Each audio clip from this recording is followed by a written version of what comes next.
65 വയസ്സുണ്ട് ഖദീജ ബീവിക്ക്.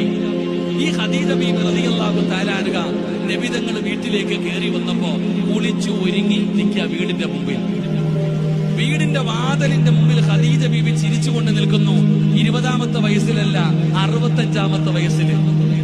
അല്ലാഹുവിന്റെ റസൂൽ സല്ലല്ലാഹു അലൈഹി വസല്ലം തങ്ങൾ വീട്ടിലേക്ക് കയറി വന്നു. ചിരിക്കുന്ന മുഖത്തോടെ ഖദീജ സ്വീകരിച്ചു. കഴിക്കാൻ ഭക്ഷണം എടുത്തു വെച്ചു. അല്ലാഹുവിന്റെ റസൂൽ സല്ലല്ലാഹു അലൈഹി വസല്ലം തങ്ങൾ ഭക്ഷണം കഴിക്കുമ്പോ ഖദീജ അടുത്തിരുന്നു. നബി തങ്ങൾ ഭക്ഷണം കഴിക്കുന്നത് കണ്ടപ്പോ ഖദീജ ബീവി റളിയല്ലാഹു തആല ചോദിച്ചു, നബിയെ എനിക്കൂടെ വാരിത്തരുവോ, എനിക്കൂടെ ഇത്തിരി ഭക്ഷണം വാരിത്തരുവോ? അല്ലാഹുവിന്റെ റസൂൽ ഖദീജ ബീവിക്ക് ഭക്ഷണം വാരി കൊടുത്തു. ഞാൻ ഇത്തിരി വാരിത്തരട്ടെ നബിയെ. അല്ലാഹ് ഈമാൻ തരുമാറാകട്ടെ. ഈ അടുത്ത കാലത്തെങ്ങാനും ഭാര്യയ്ക്ക് വല്ലതും വാരി കൊടുത്തിട്ടുണ്ടോ? ചിന്തിക്ക്. കയ്യൊന്നും